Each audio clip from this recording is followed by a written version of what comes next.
Shalom, shalom. Je vous salue dans le beau et précieux nom du Seigneur Jésus-Christ de Nazareth. Je suis votre serviteur, le docteur Yvan Bouba. Êtes-vous prêts pour le café matinal? Prions. Père, nous te prions pour ce mardi 25 février 2025, que tu puisses continuer à bénir la vie de tes enfants qui sont dans la vie de prière, qui cherchent comment te prier, te trouver dans leur prière, trouver des minutes à parler avec toi, des méthodes. Ils cherchent la foi, ils cherchent dans leur plus profond d'eux-mêmes ce qu'il faut mettre sur la table pour atteindre leurs objectifs avec toi. Père, je prie que cette parole qui sort ce matin puisse ajouter quelque chose à leur foi, à leur pratique et à leurs résultats de cette année 2025. C'est pourquoi j'ordonne à nos oreilles d'écouter et de comprendre cette parole. J'ordonne à nos cœurs de croire et d'obéir à cette parole. Et j'ordonne à tout notre être entier de vivre et d'expérimenter cette parole au nom de Jésus-Christ de Nazareth. Amen. Bien-aimés, nous sommes toujours dans l'année de la multiplication et la série 4 qui est la prière clé du succès. Sans la prière, nous ne pouvons rien faire. C'est la clé. Après avoir défini les méthodes, la définition de la prière, la foi, les outils qui vont avec la prière, nous avons aussi travaillé ces derniers jours sur les obstacles à la prière. Cette série est terminée. Et aujourd'hui, nous finissons la série sur la prière avant la fin du mois, qui est l'attitude après la prière. L'attitude après la prière. Selon Habakkuk au chapitre 2, verset 3, Dieu parle à son prophète et il dit, cette prophétie écris-la. Si elle tarde à s'accomplir, attends-la. Si elle tarde à s'accomplir, attends-la. Est-ce que tu peux attendre comme Habakkuk? Est-ce que tu peux avoir la patience de Habakkuk devant une situation que tu attends du côté de Dieu? Attendre, c'est quoi? C'est garder un regard d'espoir en se disant ça va se faire, ça va arriver. Vaille que vaille, ça va se faire. Hébreux chapitre 11, verset 1 dit, or, la foi vient de ce qu'on entend. On dit quoi? Il dit la foi est une ferme assurance des choses qu'on espère, une démonstration de celles qu'on ne voit pas. Une ferme assurance. Une ferme assurance. Elle doit être ferme.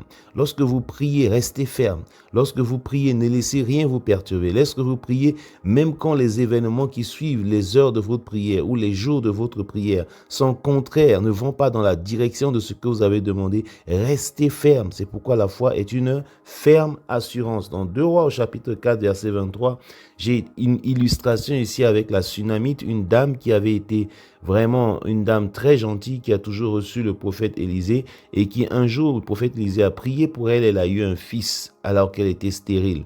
Un jour, cet enfant est tombé malade, il est allé au champ avec son père et il a dit ma tête, son père l'a renvoyé chez sa mère l'a voulu le prendre pour le soigner mais l'enfant est décédé très rapidement. Et il envoie demander à ce que son mari l'autorise à aller chez Élisée, le serviteur de Dieu. Et son mari lui demande, mais pourquoi veux-tu aller chez Élisée? Elle cache l'information, elle cache la nouvelle que l'enfant est mort parce qu'elle croit que l'enfant ressuscitera. Elle ira chez Élisée, l'enfant ressuscitera. Et quelle réponse elle a envoyée à son mari? Tout va bien. Est-ce que tu peux dire après tes prières, tout va bien? Dieu te pousse à dire tout va bien par la foi. Même quand tout semble aller mal à tes yeux, dis dans ton cœur, tout va bien. Si possible, proclame haut de ta bouche, tout va bien. Jean au chapitre 2, verset 5, quand Marie est venue voir Jésus, elle lui a fait la demande de trouver une solution au vin qui venait de finir. Jésus lui a répondu par une réponse qui n'était pas très favorable, en disant, femme, qu'y a-t-il entre toi et moi? Mon heure n'est pas encore arrivée, etc. Mais elle dit à ses serviteurs, faites ce qu'il vous dira. Faites ce qu'il vous dira. J'ai fait une demande à Jésus, même s'il tarde à le répondre, il va finir par répondre. Restez là, il vous donnera une bonne réponse. C'est cette attitude que Dieu veut que nous ayons après la prière. Selon Jacques au chapitre 3, les versets 7 jusqu'à 11, il dit que la langue est un instrument très dangereux. Il ne faut pas l'utiliser n'importe comment. Par elle, nous bénissons notre Seigneur, notre Dieu. Et par elle, nous maudissons les hommes qui sont faits à l'image de Dieu. Est-ce qu'une même source peut-elle sortir de l'eau douce et de l'eau amère? C'est de ça qu'il s'agit. Je prie aujourd'hui pour chacun de nous, afin que nous apprenions à tenir notre langue positive. Lorsque nous avons déjà prié pour la nation, pour les autorités, et que tu reviennes encore à dire, oh, ils ne feront rien pour nous. Alors que tout à l'heure dans ta chambre, tu priais pour les autorités, tu priais pour la bonne marche du pays, tu priais pour les bonnes décisions. Mais dès que tu vois un journal, tu vois une publication, toi aussi tu te mets avec ceux qui parlent en négatif pour confesser les négatifs. Je prie que Dieu change ton langage, je prie que Dieu change ton attitude. Toi qui pries, garde la foi et comporte-toi comme quelqu'un qui s'attend à quelque chose à Dieu. Vaille que vaille, quoi qu'il advienne, il le fera. Prions le Seigneur. Père, je prie en ce jour que tu puisses annuler toutes les paroles négatives que nous avons dites sur la nation, parfois même sur nos propres enfants, alors que nous avons prié pour eux. Je prie que tu nous donnes la capacité de cette tsunami de dire tout va bien, même quand nous sommes dans le plus profond creuset de l'adversité. Enfin, je te prie, Père, que tu nous accordes une vie de louange pour accélérer la réponse à nos prières.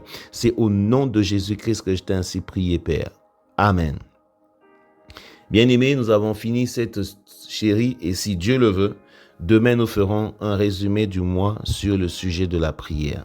Que Dieu bénisse votre mardi. Amen.